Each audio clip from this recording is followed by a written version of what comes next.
안녕하세요. 대연 멘토 김정재입니다. 오늘 같이 알아볼 기업은 이 파트론인데요. 앞으로 어디 부분에서 바로 수혜를 받을 수 있을지, 그리고 현재 차트 시나리오와 우리가 좀 주의해야 할 점에 대해서 함께 알아보도록 하겠습니다. 이 주식 투자라는 게 굉장히 어려워요. 그쵸? 오늘 같은 경우 시장이 왜 떨어지는지, 왜 현재 시장의 흐름이 안 좋은지, 이런 부분을 알아내기가 굉장히 어렵잖아요. 저희 대기업은 파트로뿐만이 아니라 모든 종목을 다루고 있고, 또 여러분들 이 바쁜 직장 속에서 힘든 일을 이겨내고 계시느라 이 다양하고 중요한 정보들을 알려드릴 수 있으니 저희 대기업과 오랫동안 긴 인연이 됐으면 좋겠습니다. 늘 여러분들의 투자가 성공적인 투자가 될 수 있도록 응원하도록 하겠습니다. 그럼 같이 바로 알아볼까요? 이 바로 파트론. 내일 갤럭시 S24가 공개를 하죠. 이런 부분에서 좀 굉장히 기대가 되지 않을까라고 우리가 좀 볼 수 있는데요.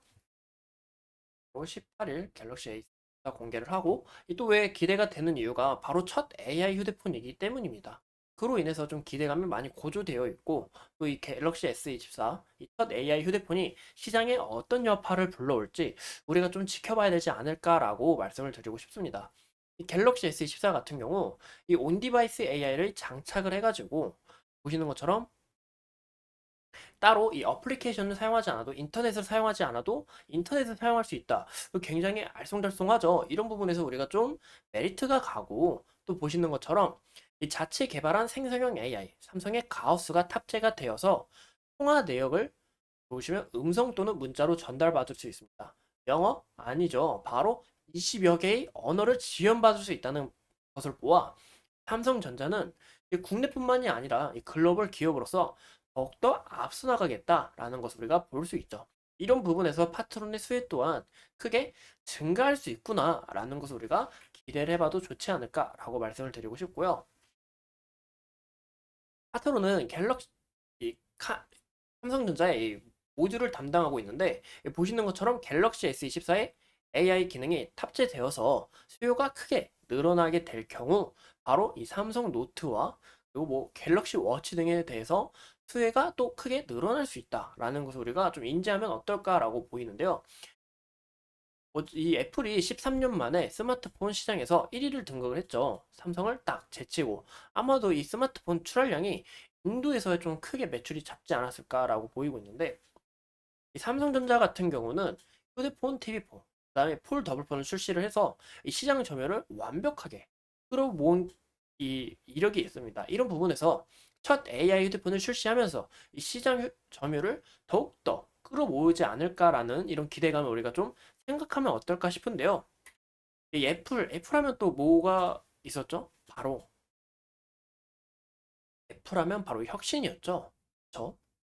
하지만 애플의 혁신도 점차 줄어들고 있고 또 삼성전자가 이런 폴더블폰, 첫 AI 휴대폰 이런 출시를 통해서 이 점유율을 확실하게 끌어올리고 있으니까 이런 부분을 우리가 좀 기대해봐도 좋지 않을까라고 말씀을 드리고 싶고 보시면 이 생성형 AI 스마트폰 시장 전망은 2023년 4,700만 대래요.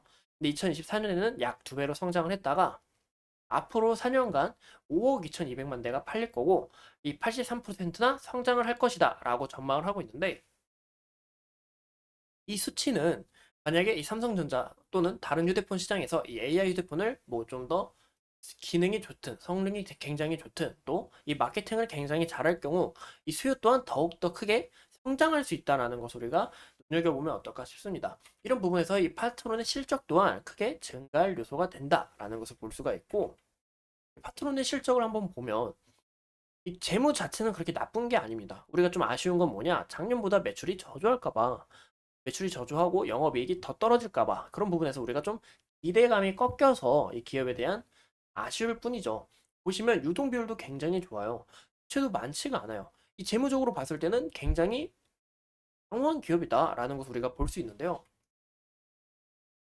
3월에 바로 이 상패 시즌이라고 해서 기업들이 감사 보고서를 제출해가지고 이게 만약에 지속적으로 적자가 될 경우 상패가 당하는 경우가 있습니다.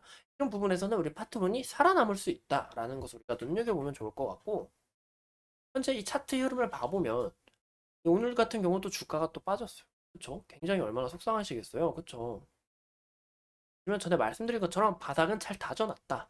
또 당분간 행보를 하다가 주가를 좀 이슈에 맞게 좀 주가에 긍정적으로 이어나가지 않을까라고 말씀을 드리고 싶은데 그 부분이 언제쯤 될지 저도 장담을 할 수가 없습니다. 그 이유가 뭐냐? 바로 오늘 같은 경우 이 시장이 코스닥만 해도 왜냐면 이 파트론이 코스닥에 상장되어 있기 때문에 아이고 잠깐만요. 해도 상장되어 있기 때문에 1777억이나 1770억이나 이제 자본이 빠져나갔고 또 현재 죄송합니다. 제가 말을 너무 많이 하다 보니까 이 코스닥 지수만 봐도 현재 이 볼벤하다는 이탈을 하고 사람들의 이 불안한 심리가 겹쳐서 하액 실현을 하려고 그리고 또 실망 매물들이 던져 나오고 있다라는 것을 보아 우리가 이런 부분들을 좀 우리가 주의해야 되지 않을까, 좀 조심해야 되지 않을까라고 말씀을 드리고 싶습니다. 이런 부분에서 현재 우리가 뭐 주식을 사라, 주식을 팔아라 그게 아니라 우리가 좀 당분간은 지켜봐야 되지 않을까라고 좀 당부를 드리고 싶네요. 당장 이 주식을 팔아도 여러분들이 마음만 굉장히 아프고 만약에 또 주식을 사도 현재 주가가 바닥에 안 잡혔어요. 그렇죠? 코스피뿐만이 아니라 코스닥만 봐도 굉장히 갭 차이가 많이 나죠.